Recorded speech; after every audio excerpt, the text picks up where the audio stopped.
Ethan Forman of the Gloucester Times is back with us. So we've all survived Fiesta, so that's a good sign right off the bat. So how you doing, Ethan? And how was your Fiesta in Gloucester? Well, I don't know if I survived Fiesta. Still.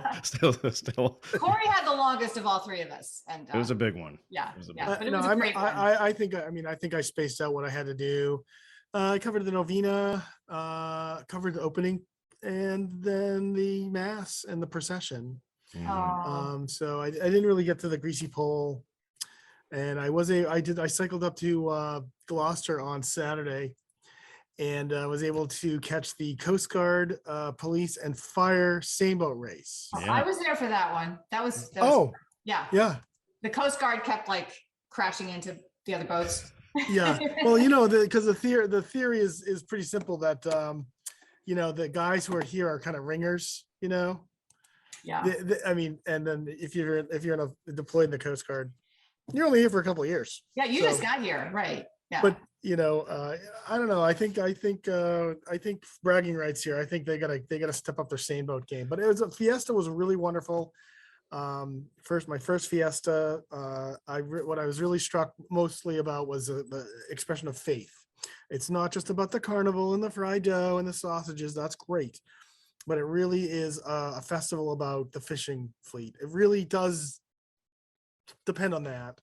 Joe Novella was telling me that most of their proceeds for their Fiesta come from the carnival, 70 to 80%. So that carnival is really vital to its survival. Used to be from the fishing fleet. The fishing fleet isn't what it was, and they do still provide proceeds to the St. Peter's Fiesta Committee, but really it's that carnival. But what would Fiesta be without if Gloucester wasn't a fishing port anymore? And it kind of made me think that if there weren't fishing families, what would its meaning be? And so it really was a big expression of faith. I did find it a wonderful. I'm not Catholic, but I did find it very moving, and how there was this carrying the saints through the streets, which is not an easy thing to do. And that procession was hot. So people are making a big sacrifice. So it was a great expression of faith. So I guess I came away from it differently. It wasn't for me the greasy pole. It wasn't the races. It wasn't the carnival. So yeah, but that's what most folks will tell you is what Fiesta is all about. It's the family and the religiosity and the traditions. I had family on the beach watching the greasy pole and the sailboat races on Sunday, and I'm not from Gloucester. I apologize again to Derek Hopkins for not forgetting his last name. We got it wrong too, Heather, in the broadcast, by the way. You did? Oh, good.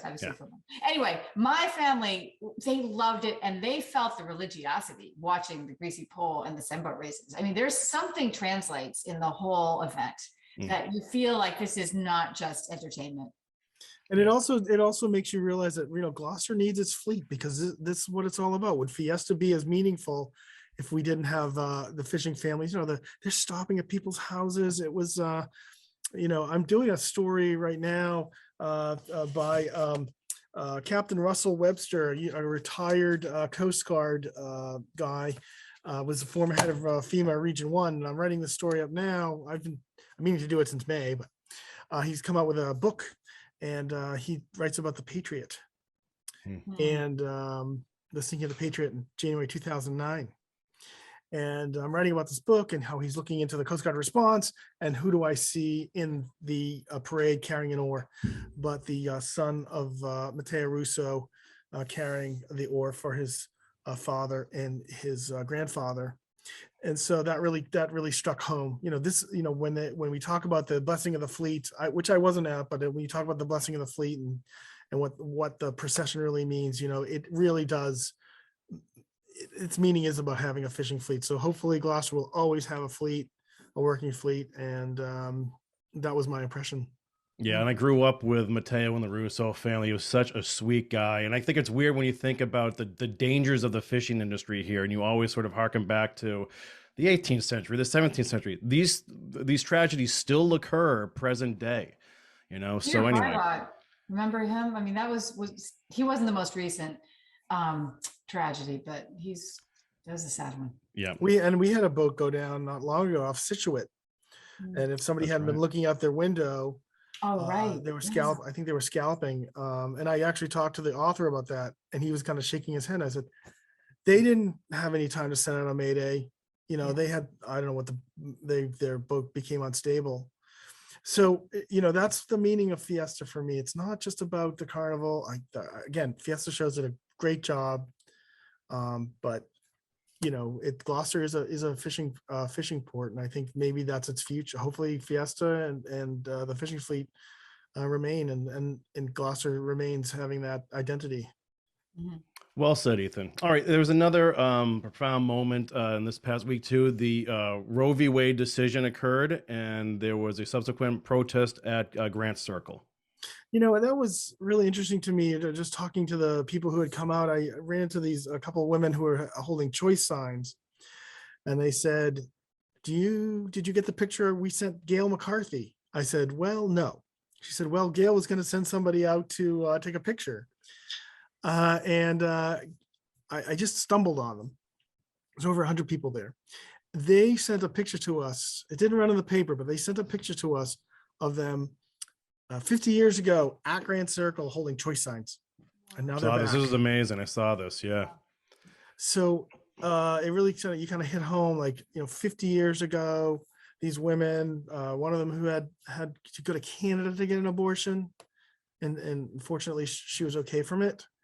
I think that's the tenor and the tone that I was hearing, that the country these people are just angry. They feel like they're being set back, 50 years. And it's about a woman's right. That's what they're, talking about, women's right to their privacy and their, Well, it's also about rights. I was just hearing today that this is the first time ever the Supreme Court, in reversing a decision, has done it to limit freedom.